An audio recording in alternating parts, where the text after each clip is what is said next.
Hi, I'm Mike Gilliam, and this is A Slice of New York. For 40 years, Arnold Wilkerson has been bringing smiles to the faces of New Yorkers with his pies from the Little Pie Company. But what makes the pies so good? What makes them so special that people line up along West 43rd Street every year to get these pies for their Thanksgiving dinner?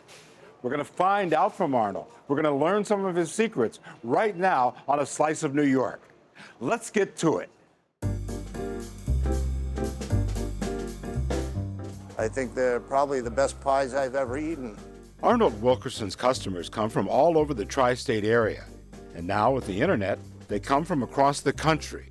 They all praise the Pie Man. And all the time that I'm walking down this neighborhood or somewhere, hello, Mr. Pie Man. You know, so it's a wonderful sense of pride that people respect your company in such a way. Arnold was not always a baker. Like many, he came to New York to be an actor, after getting a scholarship and going to study theater in London at the Royal Academy. I did have sort of a theater career and a movie career. I was in the original cast of Hair at the New York Shakespeare Festival with Joe Papp when he opened it, yeah. And then went on from there and did a play with Cecily Tyson called The Autobiography of Jane Pittman. Arnold says he even acted overseas after an Italian director saw him perform here and asked him if he would like to do a play in Italy.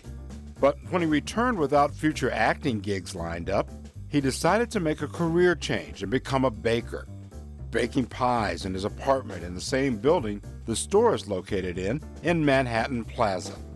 It just seemed natural that since I was working as a waiter to go into the food business. He says since he didn't know anything about making dinners or real cooking, he thought about pies and remembered how while growing up in California, his mother baked pies. That led to an important question. When you live in New York City, where does one go to get a good slice of pie? But nothing came to mind. And so I thought, well, why can't you just make a pie, take it around to a restaurant, and if they like it, charge them for the next one. And that's how I got started, baking pies out of my apartment. It worked. And 40 years later, he's still baking pies, but out of his store, the Little Pie Company. His customers can't get enough and keep coming back. I love the pie. The pie is good. I have had key lime pie, and I've also had the sour cream apple pie, which is like really, really, really good. Arlen Ortega is head baker. So let's make a pie. The pie that Arlen is about to make is one of our signature pies. It's the plain old-fashioned apple pie like your mother or grandmother might have made. And what you see him now doing, he's tossing the apples to make sure that they're all covered with the various seasonings that you would use, the cinnamon, the sugar, the various spices. And then as he covers those apples, what he's going to do, he's going to, once they're fully smothered in these spices, he's going to fill up this pie crust all the way to the top. And then afterwards, he's going to lay a clump of butter on these so that the flavor of the butter seeps through these and it keeps that pie nice and juicy. They use different apples depending on the pie. Granny Smith for the apple sour cream walnut. Golden Delicious for the traditional pie. One thing about Arnold, never ever scrimps on the butter, the flour, the best apples, the best ingredients. I've never ever had a bad slice. If you change the quality, you're probably going to lose the customer. Okay, so we've watched them make the pies. Let's find out how they actually taste. Let's give it a taste test.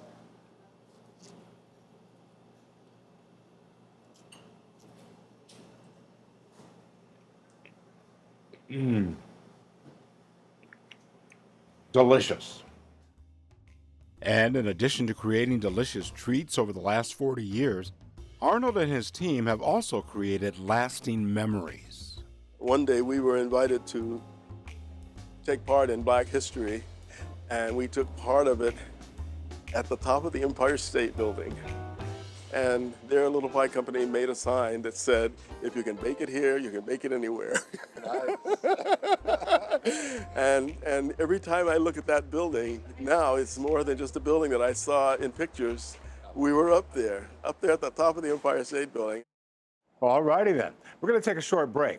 When we come back, we'll talk more with Arnold in studio about running a business like this and how budding entrepreneurs can get a start. You're watching A Slice of New York.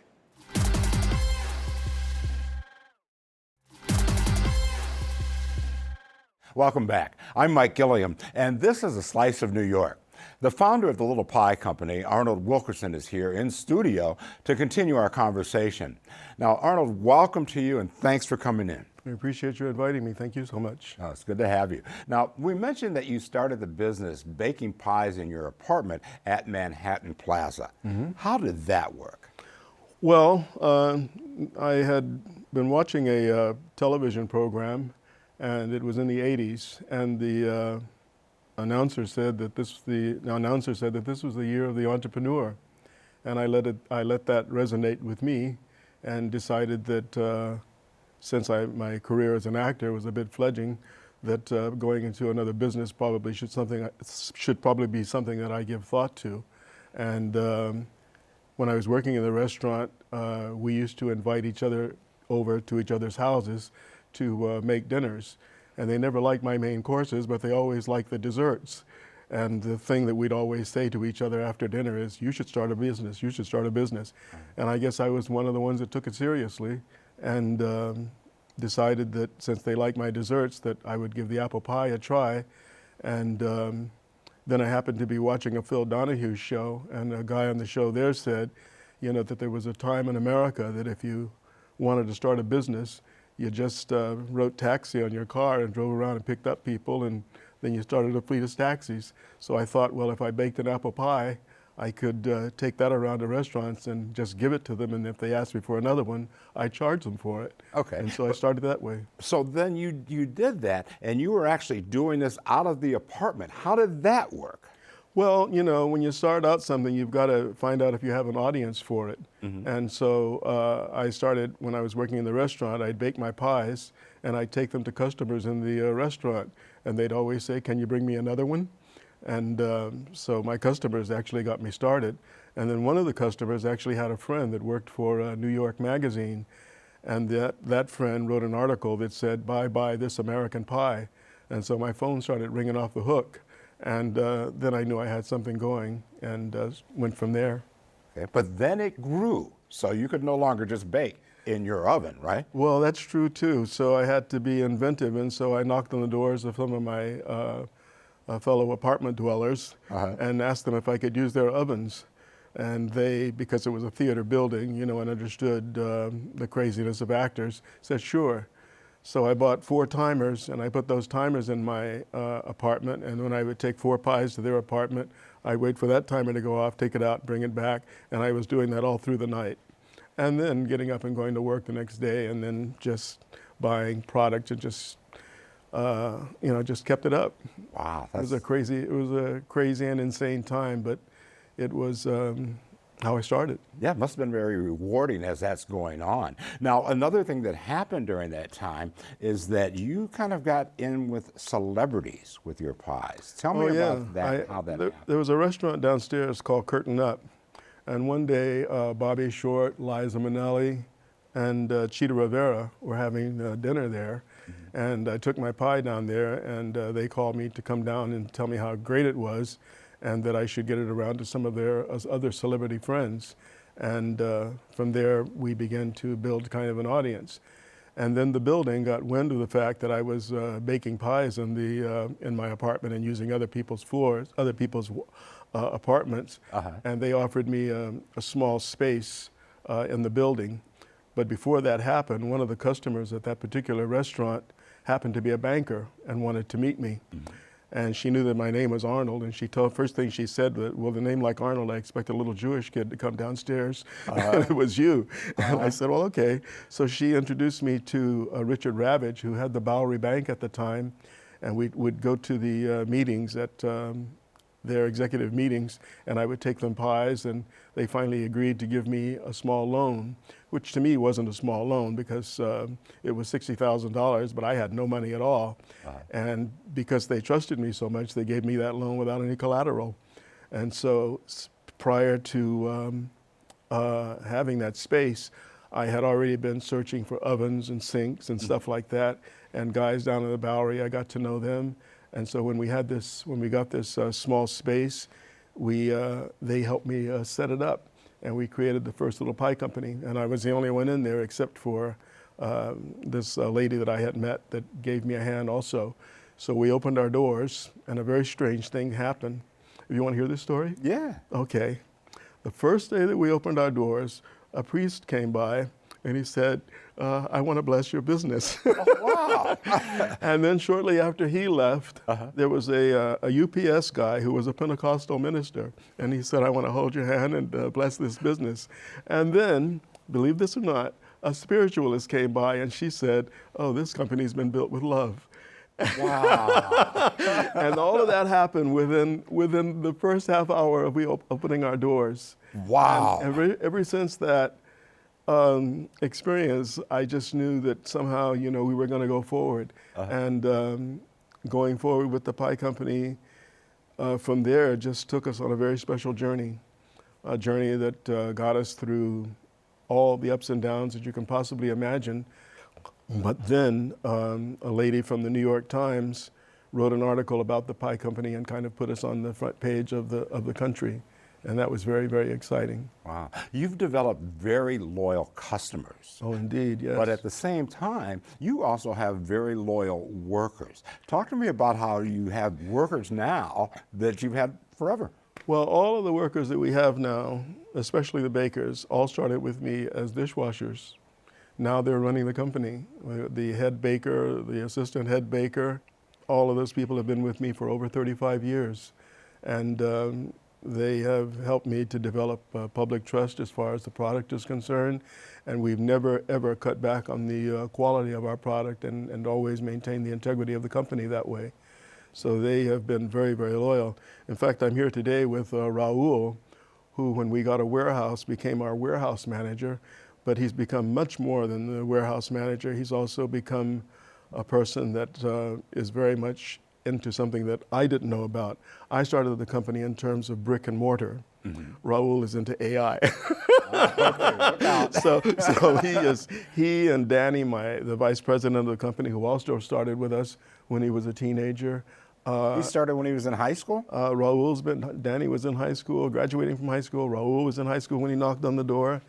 He's running the entire shipping department of the company now and coming up with amazing ideas. Veronica is our right hand in so many of the areas. So all of these people have stayed with me. And soon I'm going to be turning the company over to Danny and over to Raul and over to Veronica, and they're going to take it to the next level. What's next for Arnold Wilkerson? Oh, well, I've always enjoyed travel, and I was in Ghana not too long ago, and somehow I think I'd like to retire and live in Ghana. Really? Okay. Take the pies to Ghana? Oh, no. I would take the pies and enjoy doing what I'm doing in Ghana. I adopted 3 children, and I'm seeing them through school. Okay. Okay, great. Yeah. Excellent stories, Arnold. I Thank you. really enjoy them. We're going to take a short break. When we come back, we'll hear more from Arnold and also from some people who have tips for those looking to start their own businesses, as well as resources from CUNY and others that can help to get you started and eliminate some of the mistakes people sometimes make. This is a slice of New York.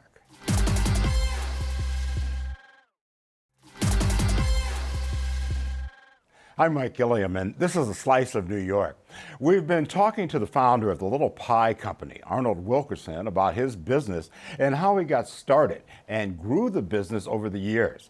But Arnold started about 40 years ago, and things have changed a lot in that time. We've got some of that covered for you, though. Joining me, we have 3 more guests who have their fingers on the pulse of the city when it comes to startups.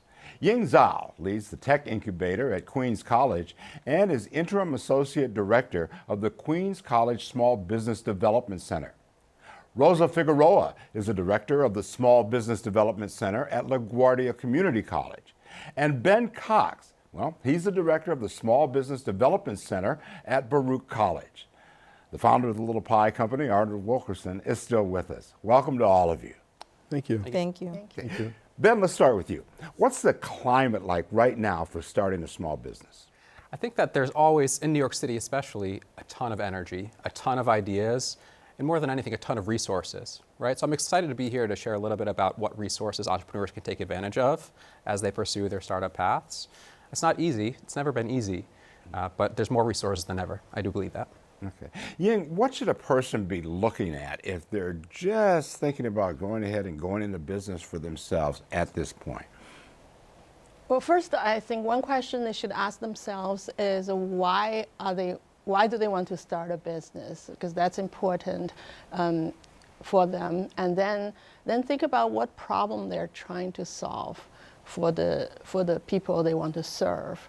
And from there, they should identify a specific group of people that they think whatever they are creating can benefit from the group of people they try to serve. Mm-hmm. So, yeah. So you're thinking like that they really need to kind of have a clear vision? Is that what you're getting at? Well, they should be working towards that, because otherwise, if you just start business because you see other people are starting business, making money, or you want to quit a job, those are not good reasons to start a business, and it won't sustain you long term. Rosa, how about you? If I came to you and said, hey, I think I want to start a business, what would you tell me?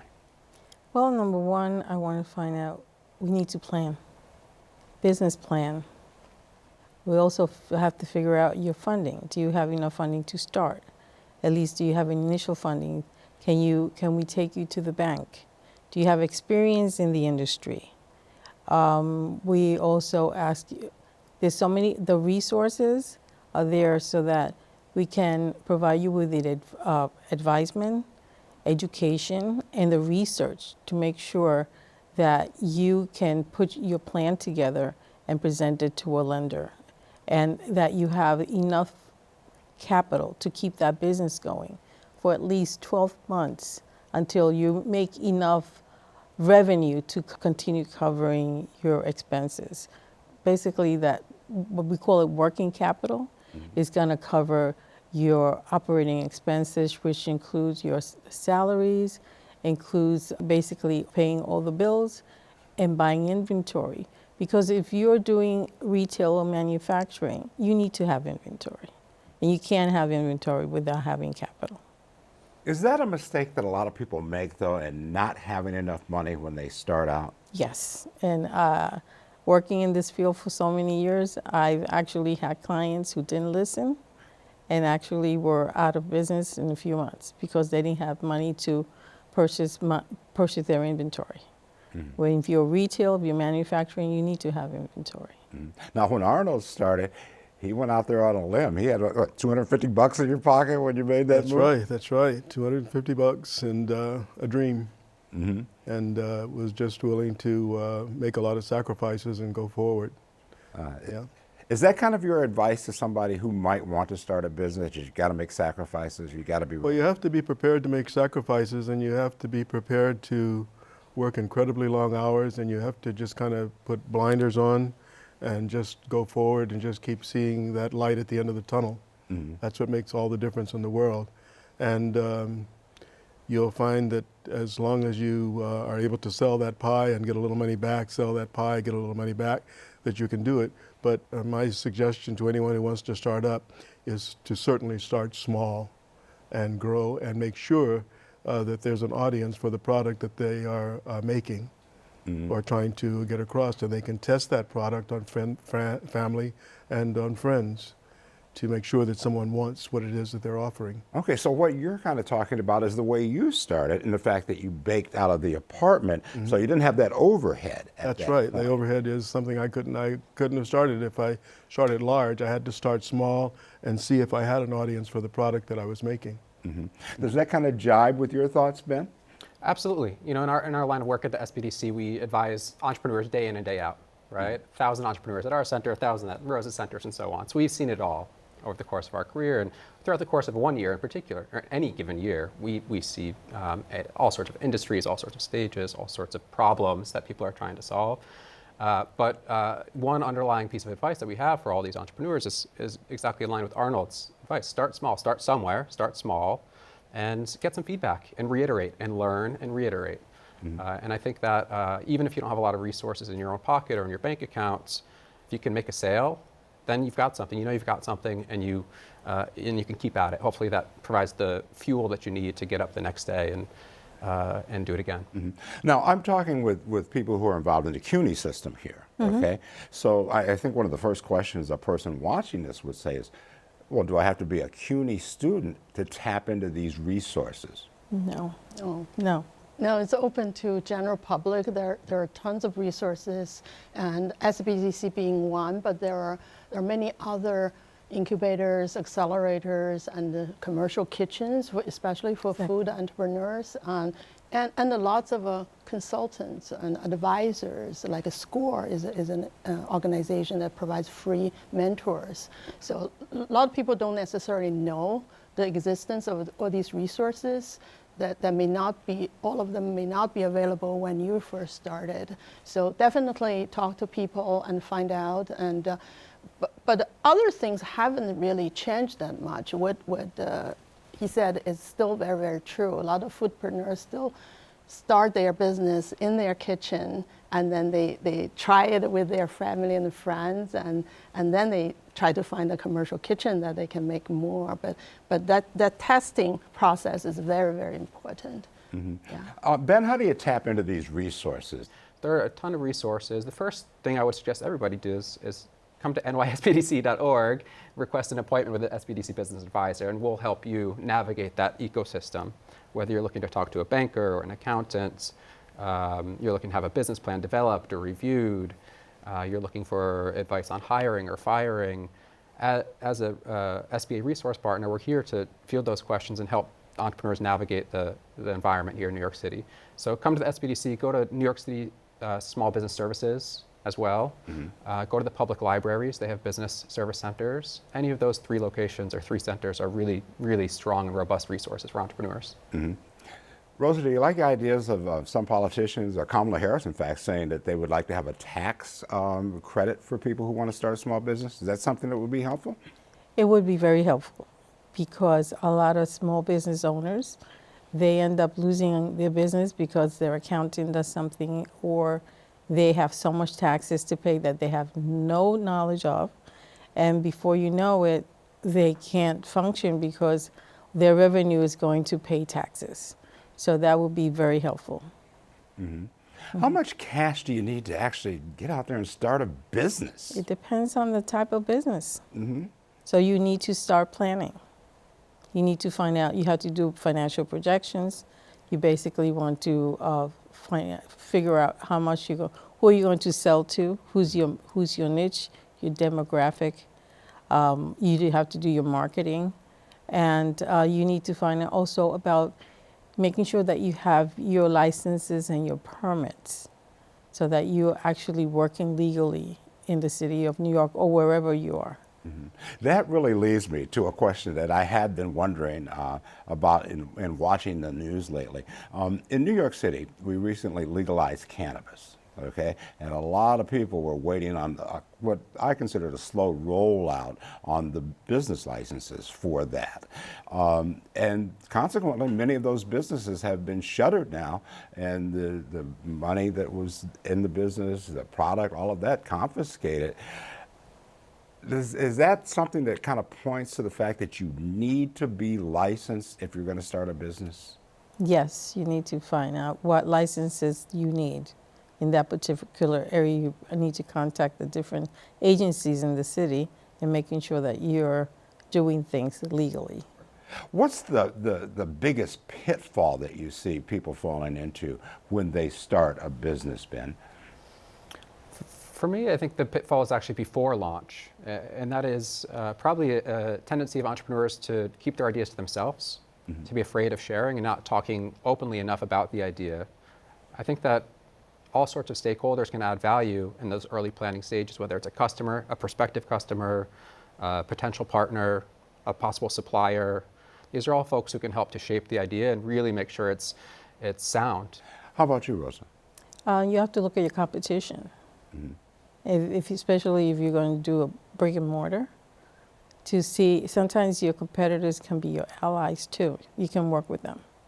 So you need to look at your competition and see what is the uniqueness of your business and how you can be a little different and yet bring customers.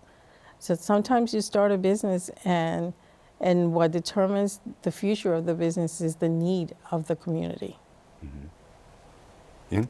Yeah, you should really know the industry and have some domain knowledge in the area you wanted to pursue, and then really understand who your customers are before you actually get into other things. Spend money, let's say, create a website or something. Yeah, those can wait until you really know who your customers are, and then you can get started. Yeah. Okay. Arnold, I'm almost out of time, but I want to get one last thing from you. What's your advice to a person that might want to start a business or is considering starting a business? Well, realize, like you said, that there are going to be a lot of pitfalls, and they should anticipate those pitfalls before they go into business. For instance, you're going to have breakdowns. Do you have enough money to cover those breakdowns? You're going to have taxes. Do you have enough money to cover those taxes? There's just so many things that you need to see on paper in advance so that you are not just starting a business, but you understand that you're going to have salaries, you're going to have lights, you're going to have gas, you're going to have water, and sometimes you're going to have equipment breakdowns, refrigerators, ovens, all those things. If you don't allow for money to cover those unanticipated costs, you're going to find yourself in trouble, and you can avoid that by looking at the negative as well as you look at the positive. Okay. Yeah, you'd always be playing catch up. Yes. Sure. Okay, excellent. The pies look good too. We're going to try those in just a second, but that's going to have to be the last word. Just great information for budding entrepreneurs. I want to thank our guests, Ying Zhou, who leads the Tech Incubator at Queens College and is Interim Associate Director of the Queens College Small Business Development Center. Rosa Figueroa, the Director of the Small Business Development Center at LaGuardia Community College. And Ben Cox, the Director of the Small Business Development Center at Baruch College. And of course, the founder of the Little Pie Company, which is celebrating its 40th anniversary, Arnold Wilkerson. And thank you for joining us. I'm Mike Gilliam. We'll see you next time on A Slice of New York. And now, we're going to try the pie.